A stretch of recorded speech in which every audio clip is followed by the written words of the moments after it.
I'm going to preview the Baylor at Iowa State volleyball games, and I say games because there will be back-to-back games. That's the way the schedule works. And the games are on September 30th at 2 p.m. Central Time on ESPN Plus besides Last Stats, and October 1st at 2 p.m. Central Time where it's Last Stats and ESPN2. So just going to get that out of the way. And Baylor's coming off of a 3-0 loss to BYU where Kendall Stowers did not play. I hope she does play, but if not, next player up. I mean, I don't know. They're 6-5 overall. Baylor is an 0-1 in the conference, but that loss was to BYU, who I think is better than Texas. Personally, I do. And I do not know the ranking for Iowa State's going to be, but I would have to assume they stay in the top 25 because they beat West Virginia twice last week in their conference slate. And they're 11-2 overall, but 2-0 in the conference. But I will say their schedule isn't as hard as Baylor's in the non-conference. They even lost to USCB at home, and of course they lost to Creighton on the road. But that's a Gavin on those two. So that's just an FYI on that. And what are some players to keep an eye on for Iowa State? And I will put the stats and the roster in the description below so y'all could see it. First of all, Pam McCoon, number 1. The 6-foot middle blocker, that's a freshman. 65 kills on 150 attempts with 12 errors. 5 assists, 3 service aces, 3 service errors, 20 digs, 40 blocks, 7 of those are solo, 7 blocking errors. Morgan Brandt, number 2. A 6-foot setter, that's a sophomore. 42 kills on 112 attempts with 9 attacking errors, 464 assists, which is most on the team. 15 service aces, 21 service errors, 117 digs, 17 blocks, which none are solo, 2 blocking errors, 5 ball handling errors on the season. Jordan Hopp, number 4. 6'2" middle blocker, that's a senior. Whether or not that's a grad senior or not, I don't know. 88 kills on 189 attempts with 18 attacking errors, 1 assist, 2 service errors, 14 digs, 48 blocks, 14 of those are solo, and 5 blocking errors. Maya Duckworth, number 5. That's a 5'8" outside hitter / right side hitter. 118 kills, which is second most on the team, on 297 attempts with 42 errors, 5 assists, 6 service aces, 10 service errors, 3 receiving errors, 73 digs, 18 blocks, 5 of those are solo, and 6 blocking errors. So from there, it's Brooke Stone Street, number 8. 5'10" libero, that's a junior. She has no kills on no attempts, but 49 assists, 7 service aces, 21 service errors, 8 receiving errors, 219 digs. That's it. Andy Hatch, number 9. 6'1" outside hitter / right side hitter. That's a senior.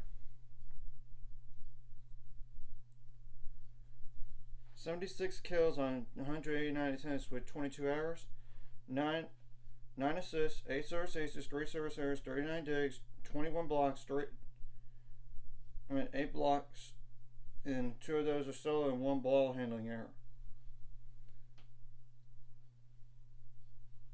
I would say Lily Walchholz, WACHHOLZ.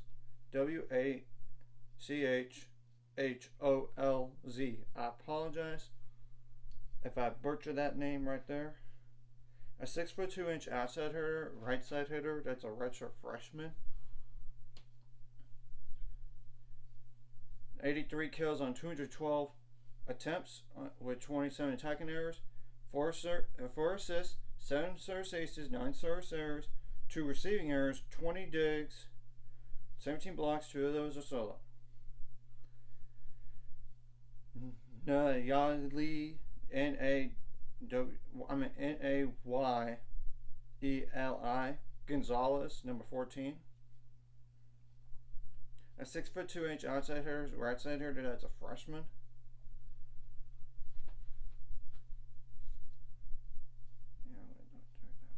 Yep. 128 kills, which is most on a team, on 325 attempts, with 53 attacking errors, 5 assists, 15 service aces, 21 service errors, 5 receiving errors, 77 digs, 26 blocks, 8 of those are solo, 3 blocking errors. Kirsten Schmidt, number 15. A 6-foot outside hitter, right side hitter, that's a redshirt freshman.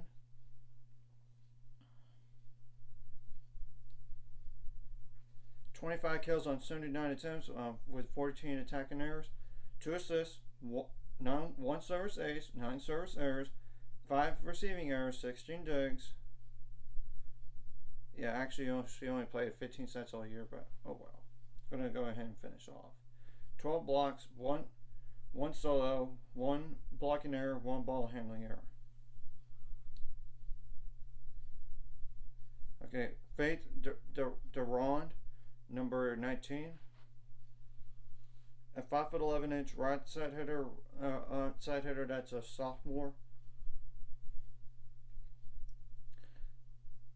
10 kills on 39 attempts with 8 attacking errors, 11 assists, 1 service error, 7 receiving errors, 33 digs.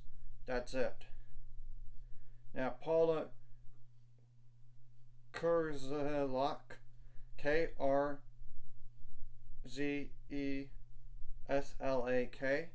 I apologize for that name, not pronouncing it right. A 5'6" defensive specialist / libero. That's a redshirt sophomore, and she's from Poland. So yeah, then some sense. Now, no kills on 4 attempts, 9 assists, 3 service aces, 5 service errors, 3 receiving errors, 58 digs. That's it. So I do not know if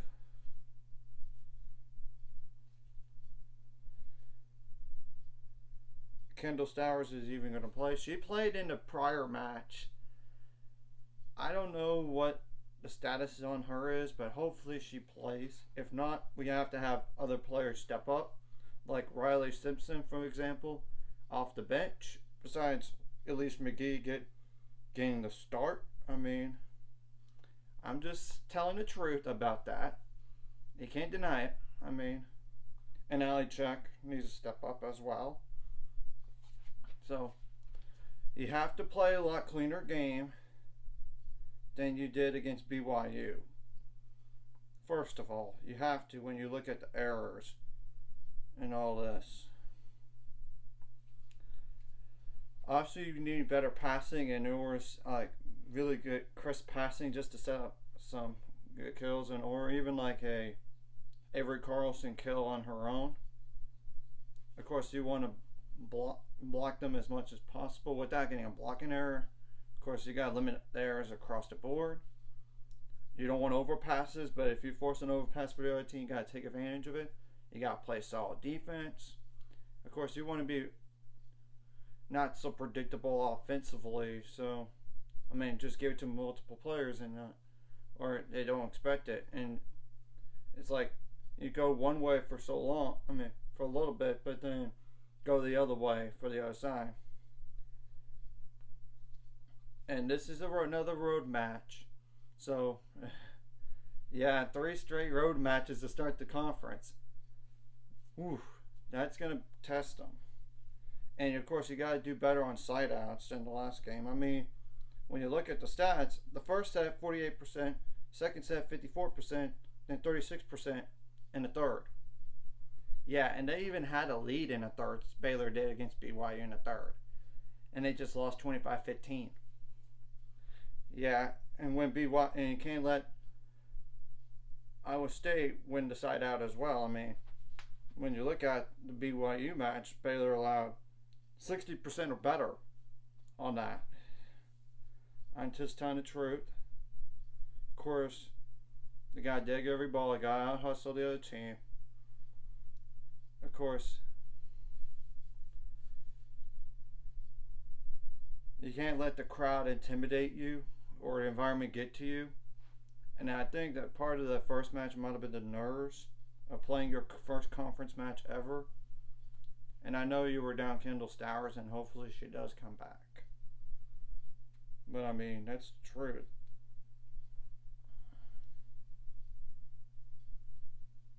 Of course, you don't want the other team to block you as much. I mean, BYU had 10.5 blocks on you last match. Yeah, you can't let that many blocks allowed, and you only get 14 blocks. You got to have more blocks than that.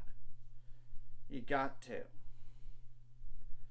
I'm just telling the truth, and you got to serve well. I mean, you got to get some service aces in there. And I know you only had 4 service aces last match, and you only have 8 service errors, which we know we don't want service errors because those are free points essentially. Of course, you got to make adjustments on the fly, and I'm sure Ron McGuire and staff are looking at what happened in that BYU match, and they're going to try to correct it and correct all the mistakes you did in the BYU match and apply it to this one. But I will say this, Iowa State is not on the same level as BYU or Texas. I'm being perfectly honest when I say that, because when you notice the rankings that will come out later, they're not on the same level. So I'm just telling the truth, but still, you can't take them for granted here. It is a road match after all, and not only that, upsets could happen. I mean, number 17 Kansas lost to Texas Tech on the road in the first conference match of the year. So I'm just telling the truth. Of course, whatever you do day one, game one against Iowa State, you got to correct that for game two. And of course, you got to continue your strengths from game one to game two as well. I'm just saying. And of course, you got to make some adjustments as well. I mean, I'm telling the truth. And hopefully Kendall Stowers, like I said, plays one of these 2 matches, if not both. But if she plays in neither, we gotta have to have other players step up.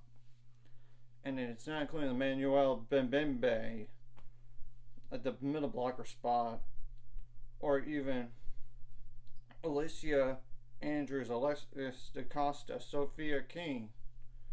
That's just saying some other examples. I mean, of course, Lauren Briseno has already been known to do that as a libero in the past, and Avery Carson as a setter in the past. So I'm just telling the truth, and it's not including like some other players on the roster. Though I will say that it doesn't.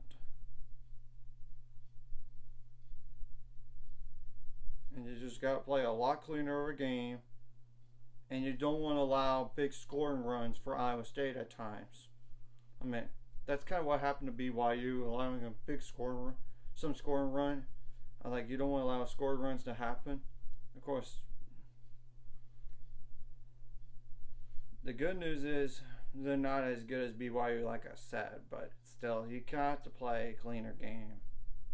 I mean,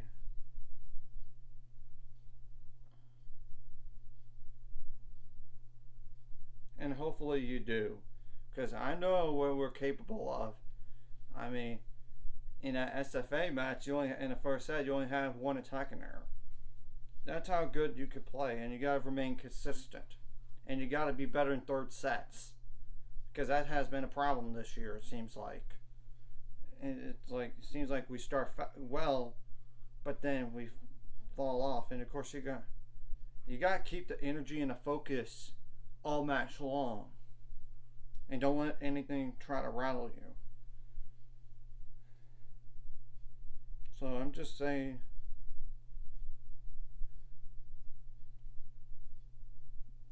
that as a truth here. And I don't know if Joe Screen at middle blocker / opposite will even play. but that's another player that you gotta have step up potentially. I would also say same thing about. Yeah, it's more like a middle blocker than Victoria Davis, but I know she hasn't played all year. I don't think. I don't think so. So, but you get the whole point. And you gotta come out with a lot of energy from the start and try to get that crowd out of the match as much as possible. I mean, try to keep them out of the match. So, anyways, if you like this content, like and subscribe. See you guys later. We're on the road to 600 subscribers now. Let's go.